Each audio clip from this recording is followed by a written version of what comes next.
Nakuha ng Magnolia si Chris Coon sa trade para kay Aris Junicio. Patuloy ang kilusan ng kabataan sa Magnolia. Ipinagpalit ng hotshot si Aris Junicio sa Titan Ultra Giant Risers, kapalit ng promising young winger na si Chris Coon. Inaprubahan ng PBA ang deal ngayon Martes. Si Coon, ang pang-apat na overall pick sa 2025 PBA draft, ay nagmumula sa isang stellar collegiate career sa Ateneo de Manila University Blue Eagles. Sa 5 laro ngayong season, nag-average siya ng 7 points at 4 rebounds kada outing, kahit na ang Giant Risers ay kasalukuyang may hawak na 1-4 record.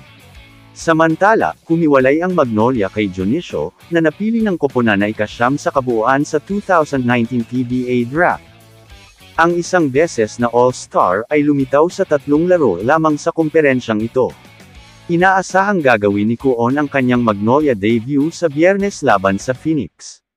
Magnolia Hotshots officially trades Aris Junicio, the Titan Ultra Giant Risers in exchange for rookie standout Chris Coon.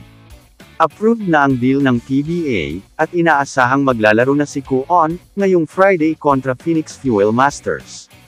Si Junicio naman ay magdadala ng kanyang defense at hustle sa bagong team niya na Titan Ultra. Sa tingin nyo, sino panalo sa trade na ito? Big addition ba si Chris Coon para sa Magnolia, o mas lamang ang Titan sa move na ito? Tuldok.